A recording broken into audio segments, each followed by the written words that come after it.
बिस्मिल्लाहिर्रहमानिर्रहीम, अस्सलाम वालेकुम नाजरीन। मैं हूं नदीम खालिद। इस वक्त मैं थाना समनाबाद इन्वेस्टिगेशन विंग में मौजूद हूं। नाजरीन, आप सड़क पर निकलते हैं और अक्सर आपके साथ कोई मोटरसाइकिल सवार आता है, गन रखता है आपके, कभी खोपड़ी पर रख देता है, कभी आपको उससे डराता है, धमकाता है, और उस वक्त जो खौफ का आलम आप पर गुजरता है वो जो गन रखने वाला है वो भी जानता है या नहीं जानता। आज एक ऐसा ही डकैत जिस पर इससे कबल 24 पर्चे हैं, 24 के 24 पर्चों में ये जमानत ले चुका, बाहर आ गया। उसके बाद दोबारा से इसको इन्वेस्टिगेशन विंग समनाबाद ने गिरफ्तार किया और यहाँ पर भी मुख्तलिफ वारदातें जो लोगों के साथ हुई थी, जब उन्होंने शनाख्त परेड की तो तब भी यही मुलजम निकला। शेराकोट का ये रिहायशी और अपने इलाके के अंदर ही ये वारदातें करता था और उन वारदातों के बाद वापस अपने घर आराम से। और ये वारदातें करने की वजह क्या थी और इसके ज़हन में क्या होता था जब ये लोगों को इस तरह लूट रहा था, डकैती कर रहा था, कभी किसी फार्मेसी में बढ़ जाता था, कभी ये जहां इसका दिल करता था डकैती करने का वहां ये डकैती कर लेता था। इसके गैंग में कौन कौन लोग मौजूद थे, ये मुलजम मेरे साथ मौजूद है। इसी से बात करेंगे आज सारी डिटेल में कि कैसे शहर लाहौर में डकैतियां हो रही हैं और कैसे ये डकैत बेधड़क हो गए हैं। इनको पता है इनकी जमानत हो जाती है, कानून को ये कुछ समझते क्यों नहीं है, ये जानने की कोशिश करेंगे। क्या नाम है तुम्हारा? साहिल। और उर्फे आम में क्या कहते हैं? आइस। आइस। आइस, मुझे ये बताओ कि क्या कब पहली ये वारदात की और किस तरह तुम डाकू बन गए? इतने तुम पर मुकदमात है, 24 से 1 मुकदमे, 6 मुकदमात यहाँ पे, मुख्तलिफ मुकदमात में तुमने लोगों को लूटा है, तो किस तरह ये डकैत बन गए? उम्र क्या है तुम्हारी अभी? 19 साल। 19 साल की उम्र में डकैत किस तरह बन गए तुम?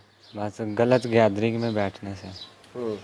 हाँ, लड़का था, उसने कहा वो तुम्हें पैसे दूंगा, वो बाइक पे बिठा के ले गया और उसने कहा इस तरह से, तो मैं भी फिर उसके साथ ही शुरू हो गया इस तरह के काम का।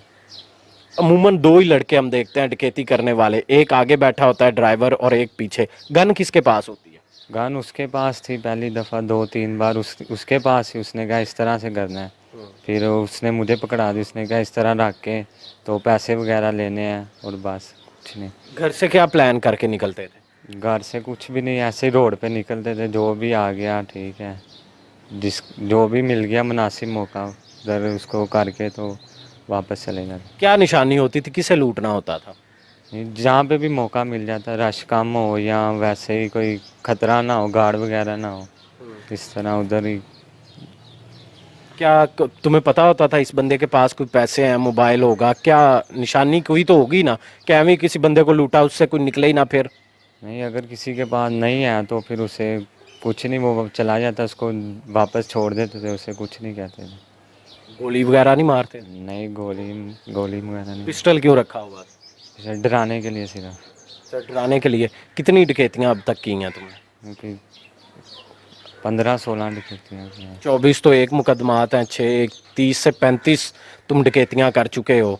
और पहली डकैती कब की थी? 1.5 साल पहले की थे। और सबसे ज्यादा डकैती अब तक कितनी रकम मिली है? 40,000। 40,000 की? 1 लाख से ऊपर भी डकैती तुमने एक की? नहीं, वो नहीं मैंने। नहीं मानते वो तुम? नहीं, वो नहीं की मैं। क्यों?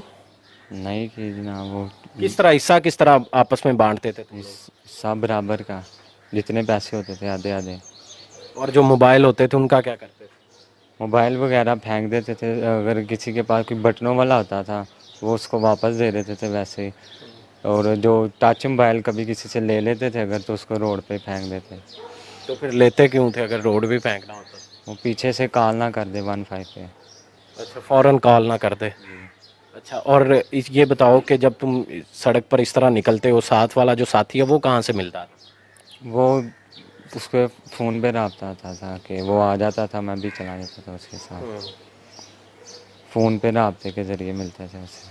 तो ये तुम्हें जो इलाके में जो होते हैं डाकू होते हैं उनका सारा पता होता है कि जहाँ तुम डकैती कर रहे हो वहाँ कोई और भी तो डाकू कर सकता है, या पता होता है कि कौन कौन है इस इलाके में? नहीं, पता तो नहीं होता, वहाँ बताती थोड़ा है कि हम क्या कर रहे हैं क्या नहीं, बस अपना ही पता है कि क्या कर रहे हैं। कोई मिलने मिलाने वाले नहीं थे डाकू? नहीं, मिलने मिलाने। अगर कभी बदलना पड़े, बंदा पीछे वाला आपके साथ सही ना कर रहा हो, तो फिर क्या करते हो? तो फिर कुछ नहीं, क्या करना, फिर जिस दिन ज़हन नहीं होता उस दिन नहीं जाते करने। नया बंदा किस तरह ढूंढते हो? नया बंदा कोई खुद ही मिल जाए, वो बोले इस तरह से मैंने भी साथ जाना, तो उसको फिर ले जाते हैं। यानी उसको पता होता है तुम डकैतियाँ करते हो? जी। तो वो पुलिस को उनका डर नहीं होता कि वो बता देंगे? नहीं। पूरे साथी होते हैं वो? जी। अच्छा, तो अभी ये जो लोगों को कभी घर में भी जाके डकैती की है? नहीं, जो फार्मेसी पे डकैती की थी वो किस तरह की थी? वो अकेला बंदा बैठा हुआ था, कोई गार्ड वगैरह नहीं था। तो मैंने देखा अकेला ही है तो इसलिए उसकी डकैती की थी। पहले रैकी की थी? नहीं, रैकी नहीं की, गुजर रहे थे, जुम्मे का टाइम था, वो अकेला ही बैठा हुआ था। अच्छा। वो बस अंदर गया, उससे पैसे छीने और बस आ गया बाइक। कौन घर में कौन कौन है तुम्हारे? कितने बहन भाई हो? 6, कितने भाई हो? अकेले ही मैं। एक भाई हो? और बहनें? 5। 5 बहनें हैं। तुमसे छोटी हैं? जी स्कूल जाती हैं? जी वो पढ़ती हैं? जी, और तुम नहीं पढ़े? नहीं, मैं पढ़ता था, छोड़ दिया है। क्यों छोड़ा? वैसे ही 2 साल पहले छोड़ दिया था। तो छोड़ने के बाद डकैतियाँ शुरू कर दी थी? नहीं, छोड़ने के बाद काम किया थोड़ी देर, तो फिर ये साल पहले तकरीबन डकैतियाँ करनी शुरू कर। वाले साहब क्या करते हैं? वाले साहब बैंक में काम करते हैं। नाजरीन, ये जिस कदर आपको मालूम हो रहा होगा कि ये शरीफ शहरिया एक आम सा लड़का है, नौजवान, 19 साल इसकी उम्र है, ये ऐसा बिल्कुल नहीं है। ये इतना शातिर और चालाक है कि ये थाने के अंदर पुलिस ने गिरफ्तार किया, इसको एक लम्हा ही चाहिए था, बस सिर्फ एक लम्हा दौड़ने के लिए। इसने जैसे इर्द गिर्द देखा कि मुलाजिम कोई मौजूद नहीं है, जैसे ही मुलाजिम साइड पे हुआ, इसने वहाँ पर फ़ौरन ही जो है निकलता रफू चक्कर हुआ। किस तरह दौड़े थे थाने से? वो हथकड़ी थोड़ी ढीली लगी हुई थी, तो वो उधर कोई काम कर रहा था अपना मुलाजिम, तो मैं भाग गया वहाँ कड़ी निकाल कर। बस इस तरह से ये ढीली लगी हुई थी थोड़ी, तो भाग गया मैं खोल के घड़ी। फिर उसके बाद क्या हुआ? किधर गए? उसके बाद मैं घर गया, तो घर के बाद फिर मैं बाहर ही घूमता फिरता रहा, तो फिर एक दिन बाद पकड़ा गया। एक दिन बाद पुलिस ने इसको दोबारा जो है वो गिरफ्तार कर लिया। ये मुलज़म हमारे साथ मौजूद था। नाजरीन, हमारे साथ तकरीबन अब तो ये मामूल बन गया है कि जब भी हम रात को निकलते हैं, ऐसे लोगों की वजह से हमें सड़कों पर खौफ नज़र आता है कि कहीं पर कभी भी लूट सकते हैं आपको, किसी वक्त भी ये आएंगे, एकदम आएंगे, आप पर गन रखेंगे और आप कांपती टांगों के साथ जो भी आपकी जेब में उस वक्त होगा आप इनको दे देंगे। आखिर इनको कोई पकड़ने का भी तरीका होगा, तुम्हें खुद भी पता होगा कि किस तरह हम इन लोगों को पकड़ सकते हैं। किन लोगों? तुम जैसे लोगों को पकड़ना कैसे पकड़ा जा सकता है ताकि इस तरह इतने ज्यादा तुम पर नामुकदमात हों, टाइम से तुम पकड़े जाओ? कोई तरीका तो होगा। हमने और भी डाकू पकड़ने हैं अगर लाहौर शहर में, तो किस तरह पकड़े जा सकते हैं? ये तरीका यही है, काफ़ी लोग अब रात को निकलते हैं 3-4 बजे के बाद, फिर जब पुलिस वगैरह गश्त नहीं कर रही होती, सोचते हैं इस टाइम कोई नहीं होगा, उस टाइम ज़्यादा डकैतियाँ करते हैं। डकैती का सबसे ज्यादा अच्छा टाइम कौन सा होता है?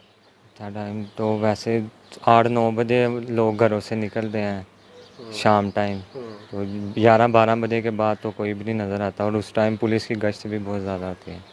यानी कि शहर लाहौर वाले जो है वो 11-12 बजे से लेकर 1-2 बजे तक निकले?